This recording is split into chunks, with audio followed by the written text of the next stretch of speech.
Good afternoon. This is All India Radio and I'm Valsa Williams with the midday news.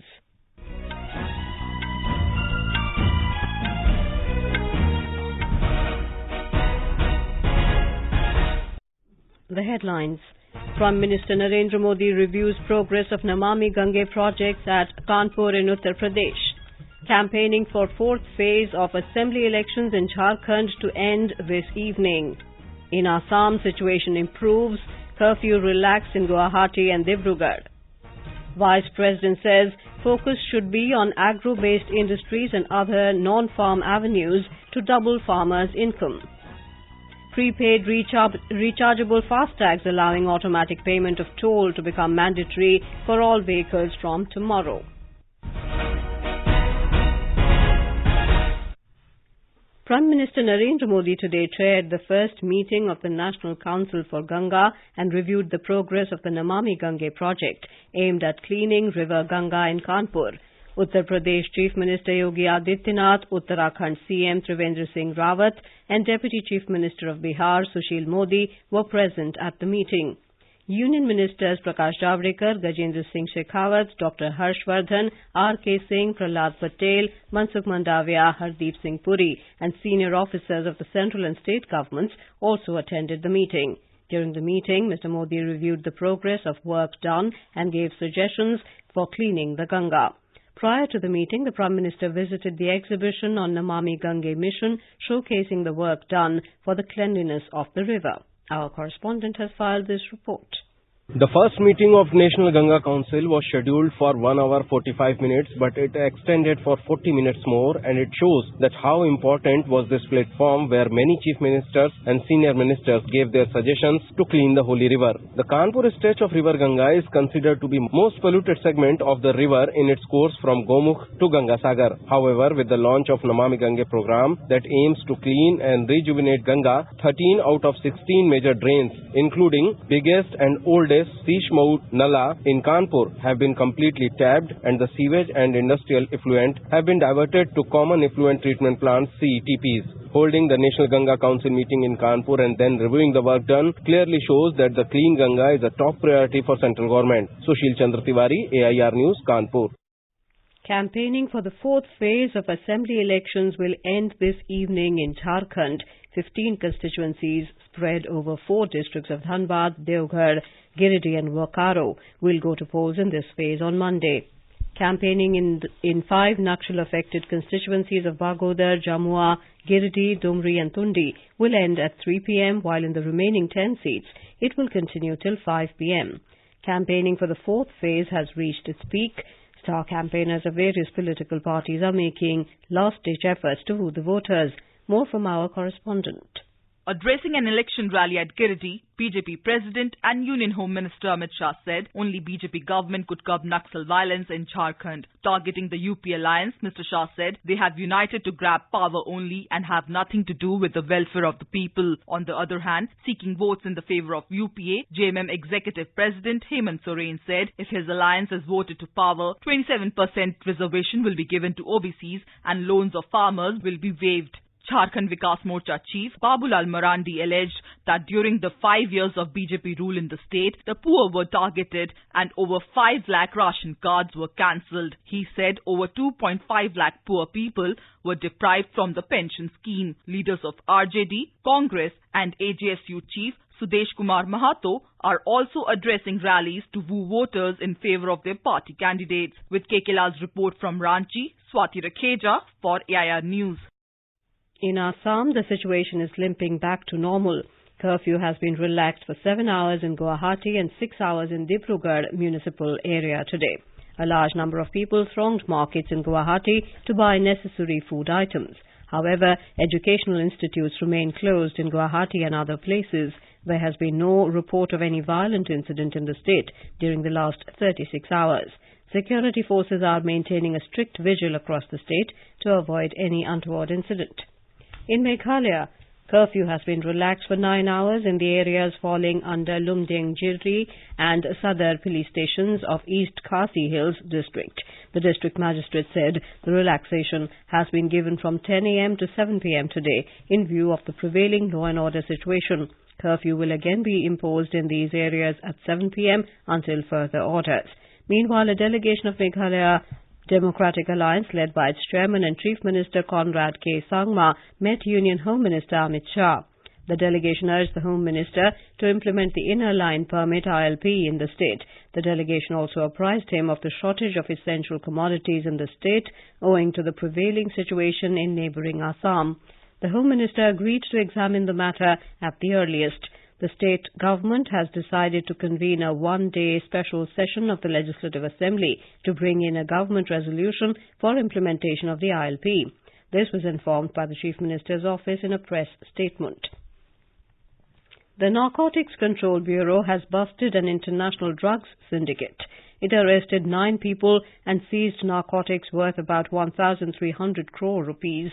Officials said the Bureau seized 20-kilogram cocaine from a drug syndicate spread across Delhi, Punjab, Uttarakhand and Maharashtra with global links in Australia, Canada, the US, Indonesia, Sri Lanka, Colombia, Malaysia and Nigeria. They said 5 Indians, an American, an Indonesian and 2 Nigerians have been arrested in the operation. The syndicate used India as both destination and transit for cocaine consignments. This is All India Radio giving you the news. For quick news updates, visit our News on AIR app and follow us on Twitter at AIR News Alerts. You can also visit our website www.newsonair.com. Vice President Venkaiah Naidu says the Prime Minister has given a call for doubling farmers' income by 2022. He said if the target is to be achieved, focus should be on agro-based industries and other non-farm avenues for generating income. The Vice President was speaking at the 40th Foundation Day of the Institute of Rural Management in Anand district of Gujarat today. He highlighted the role of technology and entrepreneurship in opening up new business avenues in rural India. The Vice President said India is on track to become a $5 trillion economy, adding that contribution of rural India will be vital to achieving the target. Mr. Naidu said confluence of technology, supply chain, commerce and financing can revolutionize farmers' lives. Regional disparities in development need to be addressed to make India's growth story inclusive. Recalling the work of Verghese Kurian, the Vice President stressed on the need for women's empowerment in rural areas. Amul, National Dairy Development, it is very interesting. It's an education to me and it gives me further inspiration. The story of Amul is really very, very inspiring and we should replicate this story everywhere in the country so that the real empowerment of the rural people, the empowerment of agriculturists and the empowerment of the woman. Fast tags or prepaid rechargeable tags for toll collection that allow automatic payment will become mandatory for all vehicles from tomorrow. The facility will be effective from 8 a.m.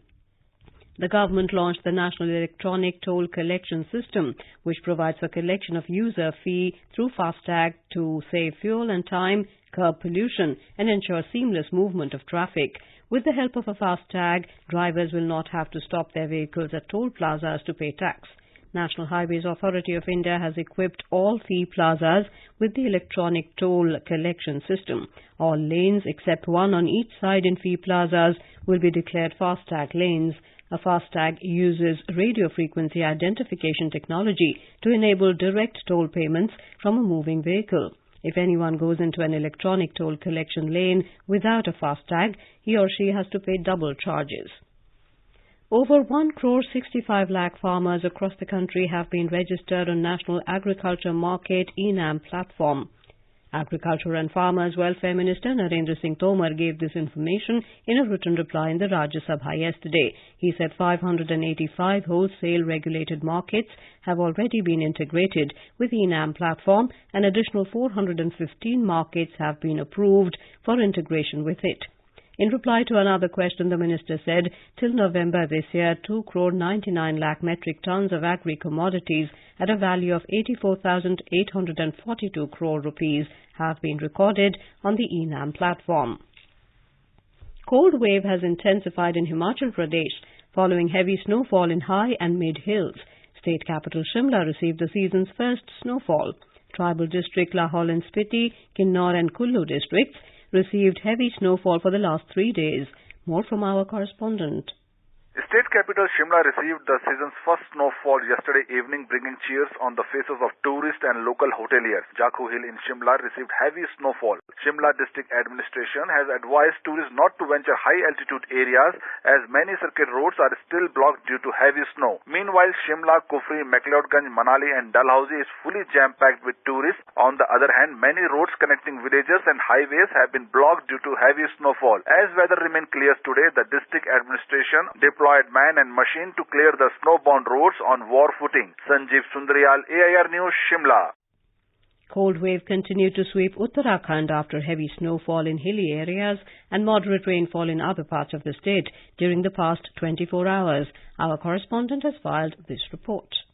Schools up to class 12th were closed today in Dehradun, Almora, Pithoragarh, Nainital and some other parts of the state following the weather alert. All the major peaks were covered with snow. Some roads in remote areas were blocked following the snowfall. Snow cutter machines have been engaged to clear the snow. Tourists are reaching Suri and Nainital to enjoy snowfall. According to Met Department, very light to light rainfall or snowfall likely to occur isolated places in hills, especially in Uttarkashi, Chamoli, Rudraprayag and Pithoragarh districts. Raghavesh Pandey, AIR News, Dehradun.